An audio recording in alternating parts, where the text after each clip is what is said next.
Bismillahirrahmanirrahim. Innal hamdalillah nahmaduhu wa nasta'inuhu wa nastaghfiruh wa na'udzu billahi min shururi anfusina wa min sayyiati a'malina. May yahdihillahu fala mudilla lahu wa may yudlil fala hadiya lahu. Asyhadu an la ilaha illallah wa asyhadu anna Muhammadan abduhu wa rasuluhu, amma ba'd. Baik, berikutnya hadis yang ke-13 dari bab ini, yaitu maja fi tahrimi uquqil ummahat. Pembahasan tentang diharamkannya durhaka kepada ibu. Baik, Anil Mughirah Ibn Syu'bah radhiyallahu ta'ala anhu an Rasulullah sallallahu alaihi wasallam qala innallaha harrama 'alaikum uquqal ummahati wa waddal banati wa man'an wa hati wa karilahum kila wa qala wa kasratas su'ali wa ida'atal mal. Muttafaqun alaih. Dari hadis dari Mughirah bin Syu'bah dari Rasulullah SAW, beliau bersabda bahwa Allah Subhanahu wa taala mengharamkan atas kalian durhaka kepada ibu. Dan juga Allah Subhanahu wa taala mengharamkan waddal banat,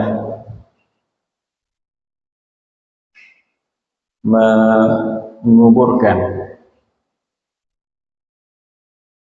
anak perempuan yang masih hidup. Ini kebiasaan orang-orang jahiliyah dahulu sebelum datangnya Islam. Baik, kemudian waman'an wahati. Allah Subhanahu wa taala juga mengharamkan man'an. Man'an artinya menahan hak orang lain. Kemudian wahati, meminta sesuatu yang bukan haknya. Kemudian wakariha lakum. Kemudian Allah Subhanahu wa taala juga benci, tidak senang kepada kalian. Benci kila wa qala. Kila wa qala.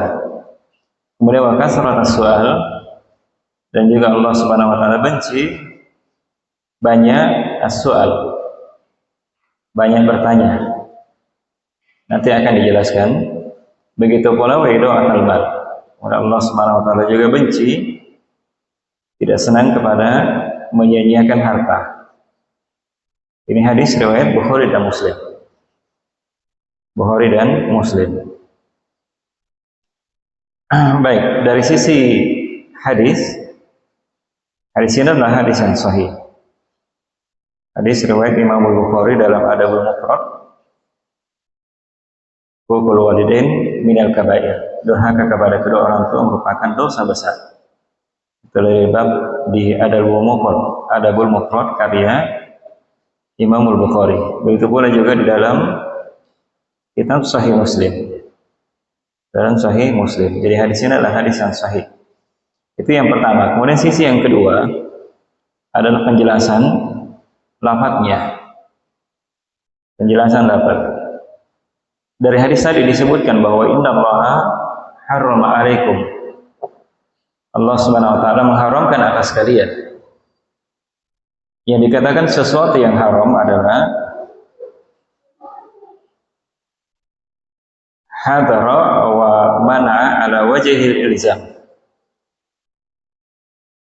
Melarang sesuatu tapi larangannya sifatnya harus. Tidak boleh tidak. Dilarang. Misalnya perkara kesyirikan namanya. Itu perkara yang diharamkan, yang bersifat harus, tidak boleh dilakukan. Harus dilarang. Allah mengharamkannya, sesuatu diharamkan wajib untuk ditinggalkan, tidak boleh tidak. Itu namanya haram namanya. Diharamkan. Kalau dilakukan berarti berdosa. Berarti berdosa. Begitu pula juga misalnya diharamkannya riba. Riba misalnya, innallaha harrama riba. Allah mengharamkan riba. Diharamkan di situ dilarang secara yang bersifat wajib, harus. Keharusan untuk diharamkan. Berarti tidak boleh dilakukan. Kalau dilakukan berarti berdosa. Itu makna haram. Ini dari sisi ilmu fikih. Kemudian yang kedua, hukukul ummahat. Durhaka kepada ummahat. Kedua orang tua atau ibu. Ibu. Yang dikatakan ukuk, seseorang itu dikatakan durhaka idza asahu wa tarakal ihsana ilaihi. Ketika dia durhaka kepada orang tuanya, terutama ibunya, dan meninggalkan berbuat baik kepadanya, itu durhaka. Kalau tidak berbuat baik kepada orang tua, kalau tidak durhaka kepadanya, maka itu berbuat durhaka atau membangkang kepadanya, itu durhaka namanya. Tidak menuruti perintahnya atau tidak berbuat baik kepadanya, itu durhaka. Sebagian juga ada menyebutkan bahwa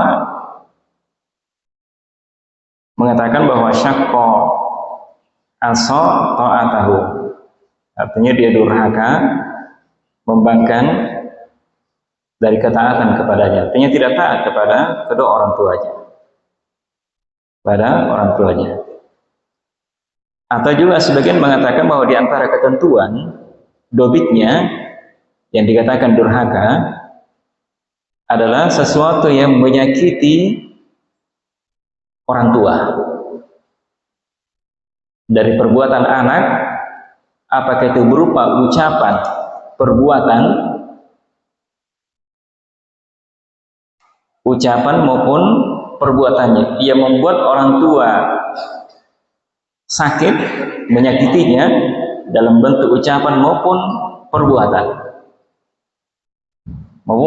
Itu durhaka. Durhaka. Ucapan banyak, ucapan ketika membuat menyakiti orang tua,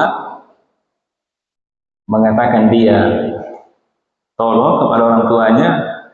Ada orang tua yang senang, tentunya tidak ada yang senang dibilangi bodoh sama anaknya sendiri. Itu masuk bentuk daripada ucapan yang membuat orang tua bisa sakit hati, menyakitinya. Itu bentuk kedurhakaan. Perbuatan juga banyak. Ketika orang tua misalnya memerintah anaknya membersihkan rumah misalnya, padahal dia mampu lakukan, tidak ada yang menghalanginya. Kalau dia tidak turuti perintahnya, bisa menyakiti orang tuanya. Bentuk bagian daripada durhaka. Durhaka itu hukukul ummahat. Baik, kemudian di situ disebutkan hukukul ummahat. Durhaka kepada ummahat. Ummahat, al-ummahatu itu jamak daripada ummahatun. Ummahatun. Jadi katakan ummahatun adalah lafaz yang khusus kepada sesuatu yang berakal. Berarti kan manusia. Berarti manusia. Adapun lafaz dikatakan al-um, biasanya dikatakan orang mengatakan itu adalah mencakup kepada sesuatu yang berakal dan tidak berakal. Berakal. Berarti ibu bisa dikatakan induknya ayam bisa dikatakan betinanya misalnya sapi bisa dikatakan karena di sini dikatakan itu lafaz yang mencakup kepada sesuatu yang berakal dan tidak berakal. Baik, kemudian di sini disebutkan di dalam hadis ini dikatakan uququl ummahat. Kenapa disebutkan ummahat di situ? Kepada ibu di situ. Kenapa? Karena kebanyakan perbuatan durhaka itu terjadi pada ibu. Kenapa? Karena biasanya ibu itu dianggap lemah. Iya, dianggap lemah. Biasanya kalau ayah, biasanya mungkin ada, tetapi lebih sering seorang anak itu durhaka kepada ibunya karena dianggap lemah. Coba terhadap bapaknya, ayahnya. Kalau dia durhaka, mungkin diambilkan balok-balok, barangkali sudah takut. Tapi kalau ibu, tidak. Jadi makanya itu disebutkan di sini. Maka oleh karena itulah, menghormati ibu itu lebih ditekankan dibandingkan dengan ayah. Makanya ketika Nabi Sallallahu Alaihi Wasallam dalam hadis lain kan disebutkan bahwa siapa yang harus kepada siapa yang harus dia berbuat kepadanya, maka disebutkan kan ibu 3 kali, baru kemudian ayah, baru kemudian ayahnya, menunjukkan bahwa menghormati, menghargai ibu itu lebih ditekankan dibandingkan dengan ayah. Baik, datang dalam riwayat yang lain juga dari hadis Abu Bakar tentang tidak bolehnya durhaka kepada kedua orang tua, disebutkan dalam hadis Abu Bakar. Nabi sallallahu alaihi wasallam katakan bahwa ala unabbiukum bi akbaril kabair. Tidakkah saya kabarkan kepada kalian dosa besar yang paling besarnya? Akbarul kabair. Kabair sendiri dosa besar. Di antara dosa-dosa besar itu ada yang dosa yang paling besar. Apa itu? Nabi sallallahu alaihi wasallam katakan ada 3. Yang pertama adalah isyraku billah. Ini tentunya dosa besar yang tidak ada lagi di atasnya. Diikutkan setelah itu adalah uququl walidain, menunjukkan bahwa durhaka kepada orang tua dosanya dibawa kesyirikan. Berarti kan dosanya sangat besar. Dosanya sangat besar. Ini menunjukkan bahwa tidak dibolehkan seseorang durhaka kepada orang tuanya. Baik, itu penjelasan lafaz hadisnya. Kemudian berikutnya, lafaz dari hadis tadi juga, Allah Subhanahu wa taala mengharamkan waddal banati. Waddal banati. Al-waddu artinya dia mengubur anak perempuannya hidup-hidup. Mengubur anaknya hidup-hidup. Wahia mau'udah. Mau'udah artinya menguburkan hidup-hidup. Kenapa di sini disebutkan secara khusus anak perempuan, tidak laki-laki? Tidak laki-laki. Kenapa? Karena itu terjadi pada masa jahiliyah, sebelum datangnya Islam. Jadi sebelum diutusnya Nabi sallallahu alaihi wasallam sebagai nabi dan rasul, itu masa jahiliyah namanya. Masa-masa jahiliyah. Itu yang terjadi di masa-masa itu. Karena itu disebutkan di sini, dikhususkan terhadap anak perempuan. Jadi orang-orang jahiliyah dahulu kan mereka ketika lahir anak perempuan, istrinya melahirkan anak perempuan, dia tidak senang, tidak suka. Bahkan disebutkan dalam ayat itu marah dalam keadaan merah mukanya karena tidak senang, merasa dirinya rendah, hina kalau dia melahirkan anak perempuan.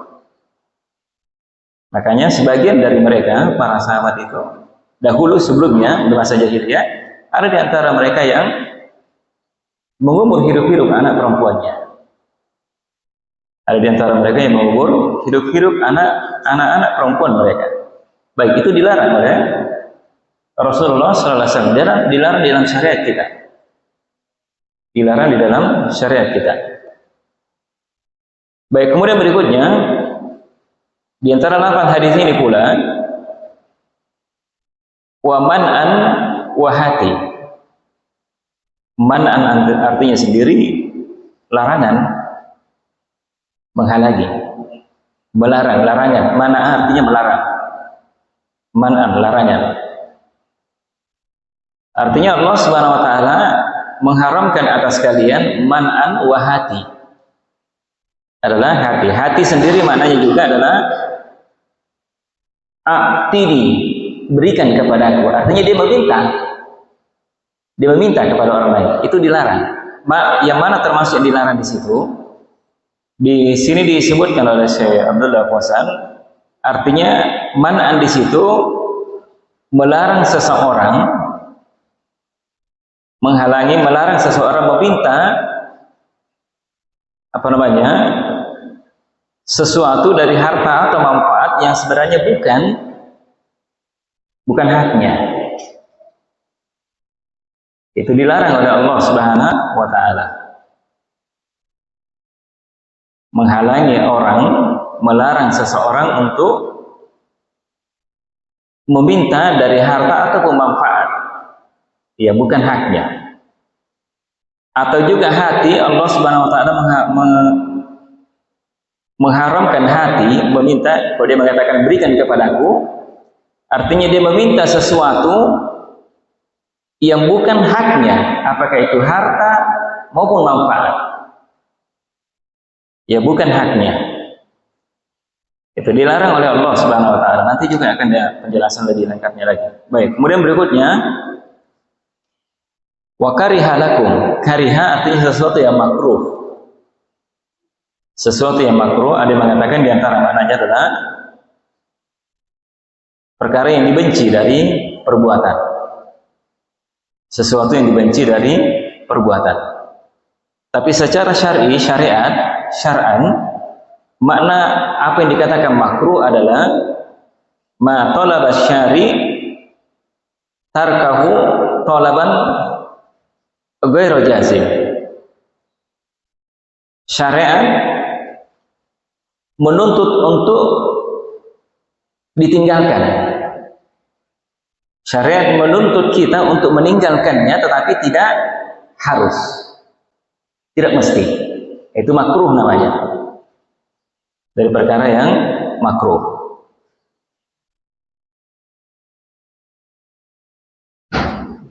Bisa dipahami? Di perkara yang makruh itu sesuatu yang syariat menuntut kita untuk meninggalkannya, tetapi tidak mesti harus ditinggalkan. Itu makruh. Perkara yang makruh namanya. Wa kariha lakum kila wa qala. Makruh perkara kila wa qala. Ini kila wa qala namanya. Kila itu dalam bentuk mansub maf'ul bih, dia maf'ul berarti. Artinya Allah Subhanahu wa taala menjadikan makruh kila. Kila. Oh, si anu berkata, katanya ini, katanya dia begini, katanya begini. Kan begitu. Kan banyak orang biasa begitu. Kalau dia berkata, oh katanya si A, katanya si B. Betul atau tidak? Belum tentu, tidak pasti. Itu makruh namanya. Kalau tidak pasti ucapan itu, apalagi kalau mengandung kejelekan, ya lebih tidak usah berbicara daripada mengatakan, oh si A bilang begini, si A bilang begini. Padahal itu kan belum jelas. Itu makruh, perkara yang makruh namanya. Perkara yang makruh. Begitu pula qala adalah qala. Biasanya sebenarnya kila wa qala itu sesuatu dalam perkara kejelekan.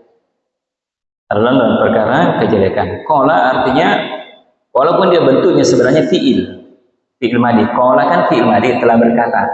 Kila bentuk majhulnya, fi'il madi juga majhulnya. Tapi di dalam lafaz ini dikatakan kila wa qala dijadikan mansub, karena itu bisa dimasukkan alif lam di dalamnya. Ini dijadikan fi'il madhi yang dijadikan isim. Dijadikan isim. Ini menunjukkan bahwa perkara ini adalah kila wa qala, perkara yang sesuatu yang dilarang. Sesuatu yang dilarang. Makna kila wa qala di situ adalah kasratul kalam. Kila wa qala artinya Allah tidak senang, makruh terhadap banyak berbicara. Banyak berbicara dan banyak berdebat terhadap sesuatu yang tidak bermanfaat. Ini yang dilarang. Ini yang makruh. Banyak berbicara Dan ada sebagian orang memang senang ya, senang untuk berdebat. Senang untuk berdebat. Sesuatu yang tidak memberikan manfaat kepadanya. Memberikan manfaat kepadanya. Ini yang makruh. Ini yang makruh. Atau juga diantara maknanya mungkin juga menukil ucapan tanpa dia tasabbuh, tabayyun. Itulah tadi. Oh, si ini mengatakan begini. Dia belum tabayyun, betul tidak dia ucapkan begitu. Langsung saja dia nukil ucapan itu. Langsung dia sebarkan ucapan itu kepada orang lain. Sebarkan ucapan itu kepada orang lain. Nah, itu kan belum tentu. Belum tentu. Itu bisa jadi menimbulkan pertengkaran. Pertengkaran. Itu ada juga. Di masa kita sekarang ada yang mengatakan bahwa ada orang yang mengatakan bahwa ijazahnya Pak Jokowi itu palsu. Ada orang yang bukan dia sebenarnya mengucapkan, tapi dia dituduh. Dia dituduh mengatakan bahwa seperti itu. Ini dia membela dirinya. Ini kan kalau langsung disebarkan tanpa tabayyun kepada orangnya, bisa berbahaya. Ini mengakibatkan orang yang dituduh tadi ini akhirnya masuk penjara. Ini masuk penjara, ada itu di dalam berita-berita seperti itu. Nah, ini tidak boleh kalau menyebarkan ucapan-ucapan orang lain tanpa tabayyun, memperjelas dahulu apakah memang benar apa yang diucapkan atau tidak. Kalau tidak jelas, jangan coba-coba menyebarkan ucapan itu, karena itu bisa menimbulkan masalah di belakang hari. Ini kila wa qala. Baik. Kemudian berikutnya adalah bahwa kasratus su'al, bahwa Allah Subhanahu wa taala juga benci untuk banyak as-su'al. Banyak bertanya. As-su'al bisa bertanya, bisa meminta. Bisa bertanya, bisa meminta. Termasuk di dalamnya kasratus su'al adalah yasmalu kasratus su'alil malik fi hali ibahati su'alihi. Dia banyak meminta harta pada keadaan dia boleh meminta. Ada orang mungkin boleh saja dia minta, tetapi dia banyak meminta di situ. Kecuali tentunya dalam keadaan terpaksa. Darurat misalnya. Darurat misalnya. Misalnya masjid misalnya. Kita sangat membutuhkan masjid misalnya. Ya terpaksa kita harus minta kepada orang lain, masyarakat misalnya, untuk membantu membangun masjid. Karena itu terpaksa harus, tidak boleh tidak. Karena itu dipakai untuk beribadah, dipakai untuk sholat di situ, dipakai untuk belajar dan sebagainya. Tapi kalau misalnya masih ada jalan lain, masih bisa dia makan. Ini contoh lain misalnya, masih bisa dia makan tapi kemudian dia minta, masih bisa dia bekerja tapi minta kepada orang lain. Minta kepada orang lain. Ini ada saya lihat seperti kalau ada yang pernah lewat di Petarani boleh Pak. Di pagi-pagi biasanya itu ada di situ pakai gamis, pakai jubah, pakai songkok. Dia minta-minta sama orang. Saya tidak tahu mau diapakan itu. Padahal orangnya masih muda, masih kuat. Kenapa dia seperti itu? Ada di situ. Saya biasa lihat kalau lewat. Ini kenapa dia minta-minta sama orang? Padahal dia kan kuat. Masih muda lagi orangnya. Jadi dia yang makruh di dalam perkara ini adalah banyak meminta harta kepada orang lain dalam keadaan dia boleh meminta, bukan dalam keadaan terpaksa. Kecuali tentunya kalau darurat ya, dia terpaksa misalnya, dia sakit, dia butuh banyak dana misalnya, mau dioperasi dia tidak punya uang. Kalau tidak bisa, jiwanya terancam. Kalau jiwa terancam terpaksa atau tidak, itu darurat namanya kalau jiwa yang terancam. Di antara perkara yang menyebabkan seseorang darurat adalah karena jiwanya terancam. Misalnya ada orang tidak makan misalnya, tidak makan, boleh tidak makan, bisa sakit, darurat atau tidak, darurat namanya karena bisa membahayakan jiwanya, dirinya. Itu darurat namanya seperti itu. Darurat. Ini tidak dalam keadaan boleh. Begitu pula di antara yang dimaksud dengan yang makruh kasratus soal adalah kasratul istifham amma la hajata ilaihi minal ilmi. Dia banyak bertanya sesuatu sebenarnya yang dia tidak butuh di situ, dia sudah tahu. Tapi masih dia bertanya, apa tujuannya? Sebagian ada orang tujuannya adalah hanya untuk menguji saja gurunya, orang-orang. Betul dia tahu atau tidak ini? Kalau dia tidak tahu berarti kurang ilmunya. Ini kan begitu. Ada sebagian orang seperti itu. Jadi dia banyak bertanya, sebenarnya dia tidak butuh di situ. Dia tidak butuh di situ. Hanya untuk membuat orang saja, supaya mungkin orang lain menilai dia, tempat yang dia bertanya dan sebagainya, macam-macam. Baik. Kemudian termasuk juga di dalamnya kasratus soal adalah yasmalu kasratus soal insani an halihi wa tafasil umuri hayatihi mimma yadkhulu fi soal insani ma la ya'ni. Termasuk juga di dalamnya adalah banyak meminta kepada manusia terhadap dirinya, keadaan dirinya, dan juga tafasil umuri hayati, artinya hal-hal kecil di dalam dalam rumah tangganya juga itu dia minta kepada orang lain. Misalnya mau beli garam saja harus minta sama orang, mau beli Pepsi saja harus minta sama orang. Ini perkara-perkara yang kecil-kecil juga dia minta sama orang lain.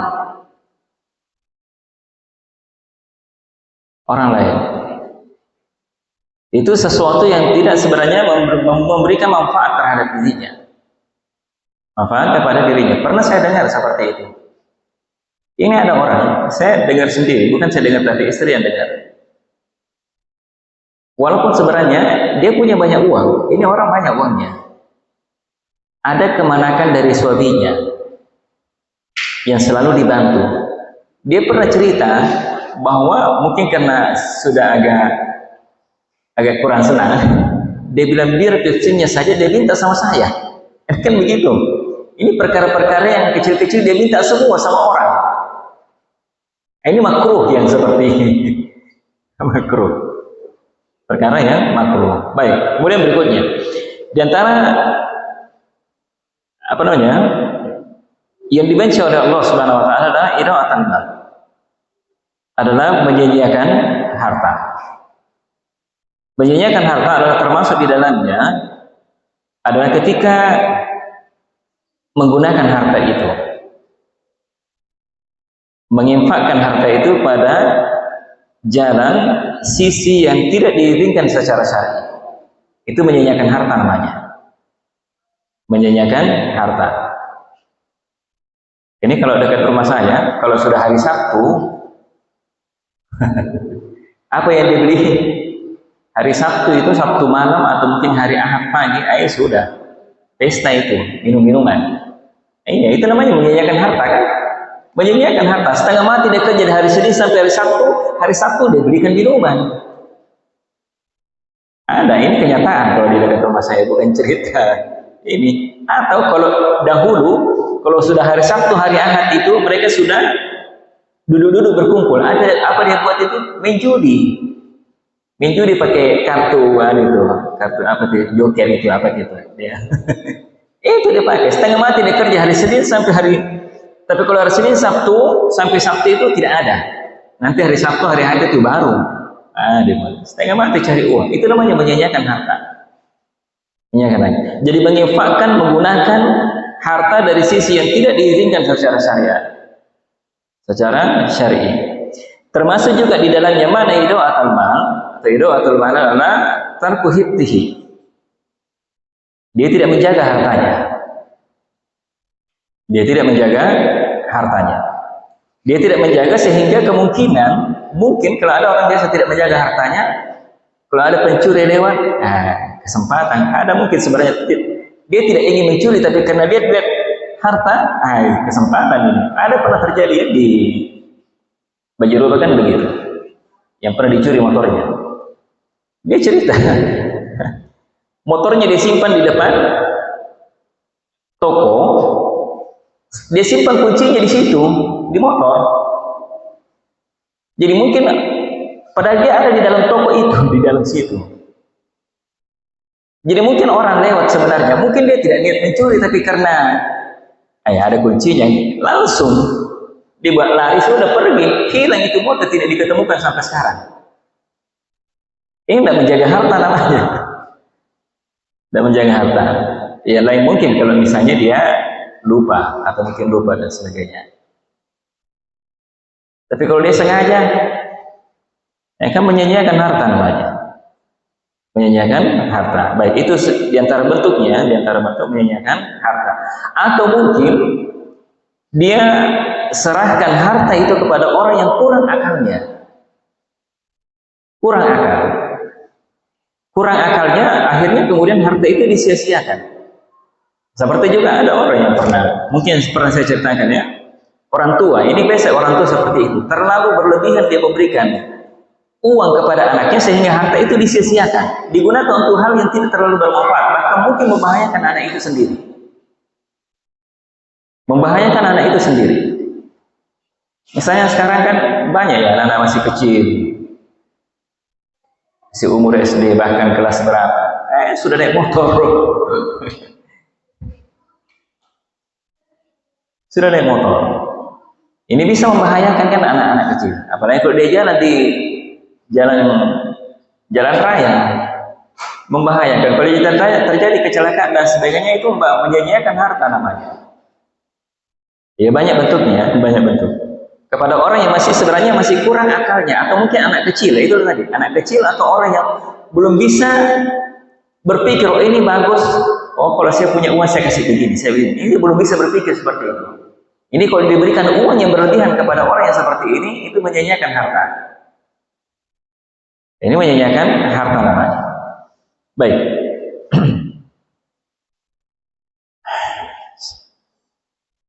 Jadi Allah Subhanahu wa taala melarang hal seperti itu. Kenapa? Karena Allah Subhanahu wa taala sebenarnya menjadikan harta itu untuk maslahat manusia, dunia maupun akhirat. Itu harta sebenarnya. Digunakan untuk kemaslahatan dunia maupun akhirat. Jadi jika seorang menyia-nyiakannya, berarti dia telah berbuat kerusakan. Dan Allah Subhanahu wa taala tidak cinta kepada orang-orang yang mufsidin. Mufsidin orang yang membuat kerusakan di muka bumi. Jadi termasuk di antaranya orang yang menyia-nyiakan hartanya adalah orang yang membuat kerusakan di muka bumi. Orang yang membuat kerusakan di muka bumi. Baik. Kemudian itu pembahasan lafadznya. Kemudian berikutnya adalah sisi yang ketiga, faedah dari hadis ini. Yang ketiga, bahwa hadis ini menunjukkan kepada kita tahrimu uquqil ummahat, diharamkannya durhaka kepada orang tua. Kepada orang tua. Orang tua adalah orang yang paling berhak, manusia yang paling berhak untuk dijaga, dibantu, berbuat baik kepada keduanya. Karena memiliki keutamaan. Dan itu bagian daripada dosa-dosa besar. Dosa-dosa besar. Itu disebutkan di dalam hadis tadi. Ala unabbiukum bi akbaril kabair, maka Nabi sallallahu alaihi wasallam katakan al-isyraku billah wa uququl walidain. Dosa besar yang paling pertama, yang paling tinggi adalah, paling besarnya adalah menyekutukan Allah Subhanahu wa taala. Kemudian di bawahnya adalah uququl walidain. Adalah uququl walidain, menunjukkan bahwa durhaka kepada orang tua adalah dosa yang sangat besar. Adalah dosa yang sangat besar. Durhaka kepada orang tua bentuknya itu sangat banyak. Bentuknya sangat banyak.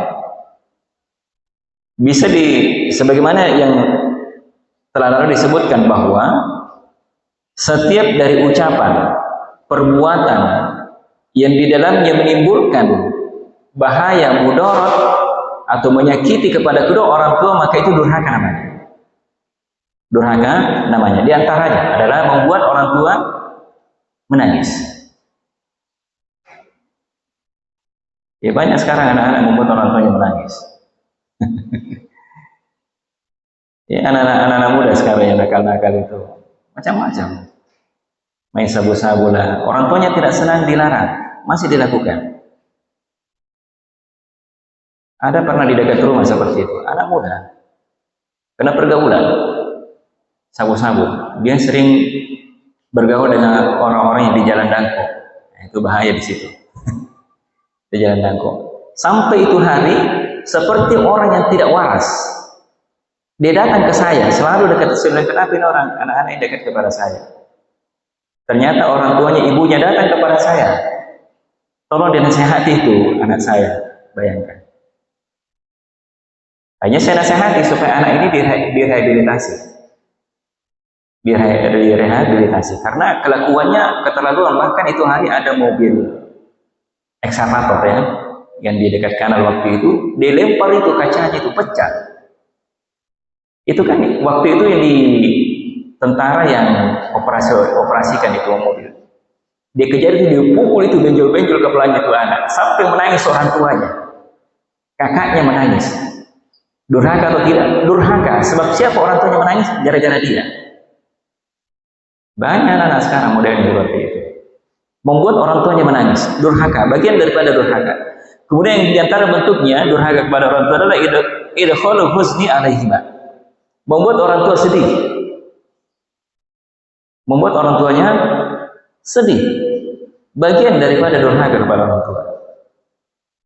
Ya, anak yang membuat sedih orang tuanya. Disuruh saja membersihkan, menyapu, tidak mau. Orang tuanya sedih, tidak sedih.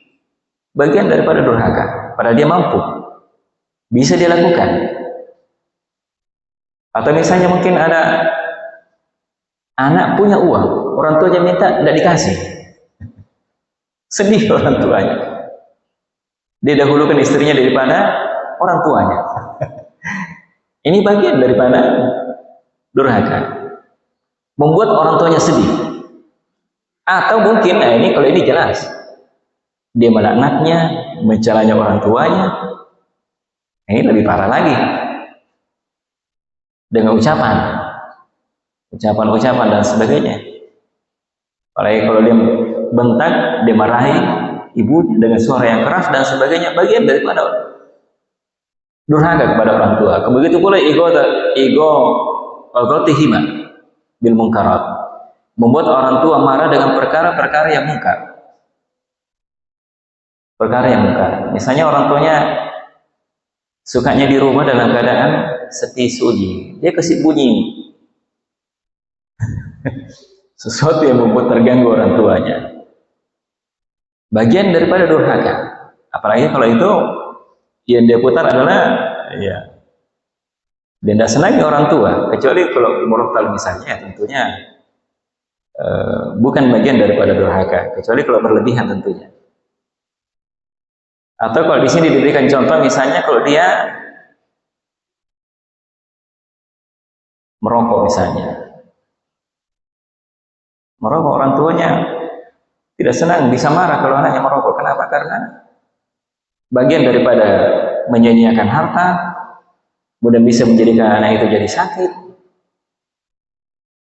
Orang tuanya tidak mau, tidak marah kalau dia merokok, tapi dia lakukan. Orang tuanya marah, durhaka atau tidak anak itu? Durhaka. Bagian daripada durhaka kepada orang tua. Dan banyak sisi yang lainnya. Begitu pula juga tidak menghormati, tidak menghargai orang tua ketika dia duduk bersama dengan orang tuanya. Duduk bersama dengan orang tuanya. Orang tuanya duduk di lantai, dia di atas kursi. Tidak menghormati namanya orang tua. Menghormati orang tua. Ini banyak bentuknya penghormatan. Begitu pula di antara bentuk durhaka adalah tidak mendengarkan ucapan keduanya. Dia tidak perhatikan apa yang dikatakan oleh orang tuanya. Orang tuanya bicara langsung ditinggalkan saja. Langsung ditinggalkan saja. Tidak mendengarkan. Bagian daripada durhaka kepada orang tua. Begitu pula ketika orang tua sudah tua. Pada saat orang tua sudah tua, dia butuh untuk diperhatikan, butuh untuk disayangi. Itulah kadang-kadang pada saat itulah kadang anak itu diuji. Apakah betul-betul dia sayang kepada orang tuanya atau tidak? Pada saat orang tua butuh kepada anaknya untuk apa namanya, menyayangi dirinya, memperhatikan dirinya. Itu bentuk bagian daripada durhaka kepada orang tua. Begitu pula, adapun lainnya, adapun yang tidak menyakiti kedua orang tua, adapun sesuatu yang tidak menyakiti orang tua keduanya, ketika itu mengikuti keinginan orang tua yang tidak dibolehkan dari sisi syariat, maka itu tidak dianggap durhaka. Tidak dianggap durhaka. Jadi kalau misalnya ada orang tua, ini bagi mereka yang berpendapat bahwa misalnya rokok itu tidak dibolehkan, kalau disuruh beli rokok kemudian tidak dibelikan, durhaka atau tidak? Kalau yang berpendapat bahwa merokok adalah tidak dibolehkan, berarti tidak durhaka. Tidak durhaka, tidak dianggap sebagai durhaka. Begitu pula misalnya, ya acara-acara yang lain lah yang menyelisih syariat misalnya. Ya kalau tidak dibantu bagian daripada durhaka atau tidak? Tidak durhaka. Atau dia mengajak anaknya untuk menyekutukan Allah Subhanahu wa taala, berbuat kesyirikan misalnya. Dituruti atau tidak? Kalau tidak dituruti durhaka atau tidak? Tidak durhaka. Tidak durhaka. Karena saya juga mengalami seperti itu. Kalau saya alami ya tahu orang tua yang biasa lakukan adalah apa namanya? Ada semacam apa ya? Dewi Sri atau apa? Kalau sudah panen atau sebelum panen itu ada potong ayam buat songkol apa macam-macam. Kalau kita diperintah tidak dituruti, durhaka atau tidak? Tidak durhaka, karena itu kan menyelisih syariat namanya. Dianggap tidak durhaka. Tidak durhaka yang seperti itu. Baik, itu bentuk-bentuknya yang seperti itu. Jadi kalau orang tua memerintah kita untuk berbuat durhaka kepada Allah dan Rasulnya, maka ketika tidak menuruti kemauan keduanya, maka dianggap tidak durhaka. Tidak durhaka. Itu kesimpulannya mungkin seperti itu. Kesimpulannya seperti itu. Baik. Kemudian waktunya sudah habis.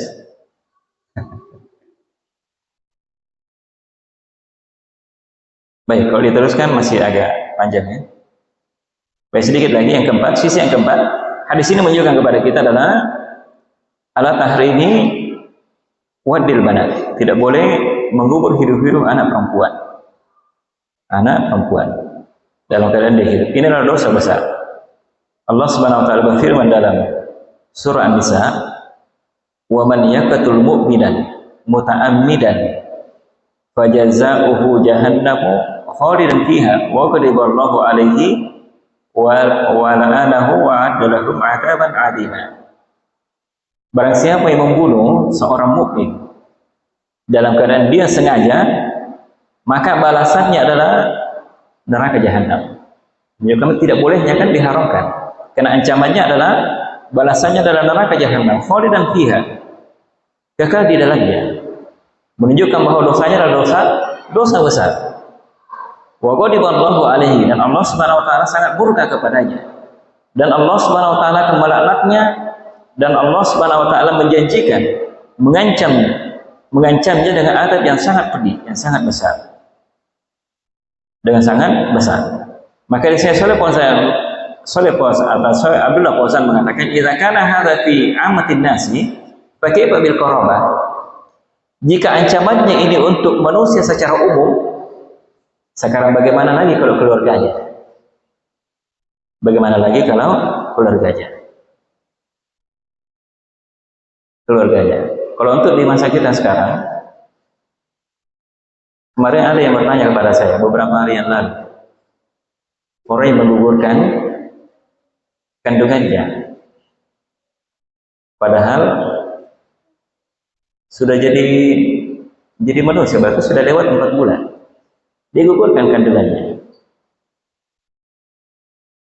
Saya tanya kepada yang bertanya, karena itu tantenya katanya. Saya bilang, apa alasannya? Alasannya katanya karena repot. Ya memang. Soalnya itu bukan alasan yang dibolehkan oleh dalam syariat untuk menggugurkan anak seperti itu. Ini kan sudah hidup namanya, kemudian digugurkan. Ini dikhawatirkan masuk di dalam ayat ini, membunuh seorang mukmin dengan sengaja. Dengan sengaja. Ini kan sama juga dengan orang-orang yang aborsi namanya. Kan aborsi namanya. Seperti itu. Ini dosanya dosa yang sangat besar. Ini disebutkan di dalam ini juga karena ini merupakan kebiasaan yang tersebar di masa-masa jahiliyah dahulu. Kenapa? Karena mereka takut, di antara ilahnya adalah takut miskin. Ya, kalau banyak anak perempuan katanya takut miskin.